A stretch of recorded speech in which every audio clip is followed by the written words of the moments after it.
నీ మనసును అణుచుకోవాలంటే ఏంటి? అర్థం ఏంటి? You have to control. Thoughts వస్తాయా రావా? ఎస్, వస్తాయి. వాటిని అణచాలి. ఎమోషన్స్ వస్తాయా రావా? వస్తాయి. ఆ ఎమోషన్స్ కంట్రోల్ చేసుకోవాలి. ఏమండి? టెంప్టేషన్, శోధనలు వస్తాయా రావా? శోధనలు వస్తాయి. వాటిని జయించాలి. ప్రియదేవుని సంగమా, శోధనలను వస్తాయి, శోధనలు జయించాలి. చూడండి, మరి యోసేపు ఒక యవనస్తుడు, ఈజ్ ఎ యంగ్ మ్యాన్. యోసేపు ఎవరండి? ఒక యవనస్తుడు. యోసేపుకి యవనెచ్చులు ఉంటాయా? ఉండవా? ఉంటాయి. పోతిఫర్ భార్య ఏమంది? నీవు నాతో వచ్చి శయనించు అని ఆఫర్ చేసింది.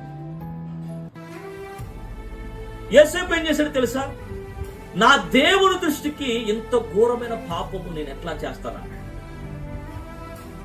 నా దేవుని దృష్టికి ఘోరమైన పాపం ఇది, నేను ఇలాంటి పాపం నేను చేయను అని అన్నాడు.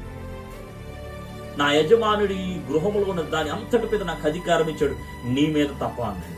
అంటే తన యజమానుడికి కూడా ఏమై ఉన్నాడు? కృతజ్ఞతుడై ఉన్నాడు. యోసేపు యొక్క వస్త్రాలు లాగివేసింది పోతిఫర్ భార్య. చూడండి, యోసేపు తన వస్త్రాలను ఆమె చేతిలో పెట్టాడు గాని తన పవిత్రతను పెట్టలేదు, తన పరిశుద్ధతను పెట్టలేదు. ఈరోజు వాక్యం వింటున్నటువంటి నీవు నీ పవిత్రతను అమ్మేసేవా? ఈ వాక్యం వింటున్నటువంటి నీవు నీ పవిత్రతను కాపాడుకుంటున్నావా? నీ భక్తిను కాపాడుకుంటున్నావా? నీ పరిశుద్ధతను కాపాడుకుంటున్నావా? నీ ఘటాన్ని కాపాడుకుంటున్నావా? ఎవరు చూడడం లేదని నీ పవిత్రతను కోల్పోతూ ఉన్నావేమో. నువ్వు ఎవరితో మాట్లాడుతున్నావో దేవుడికి తెలుసు. నీ హృదయంలో ఎలాంటి ఆలోచనలు చేస్తున్నావో దేవుడికి తెలుసు.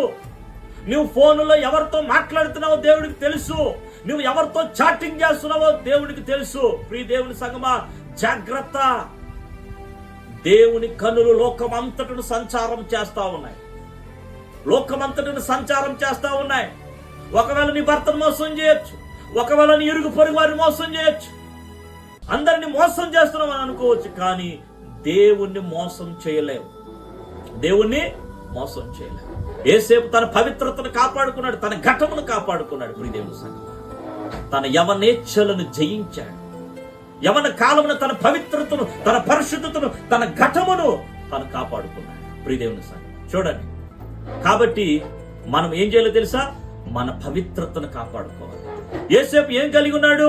ఆశా నిగ్రహం కలిగి ఉన్నాడు, నిగ్రహ శక్తిని కలిగి ఉన్నాడు. యవనస్తులారా, ఈ వాక్యం వింటున్నటువంటి మీరు, ఒకవేళ మీరు వివాహం కాని వారు ఉన్నారు, కొంతమంది వివాహమైనటువంటి వారు ఉన్నారు.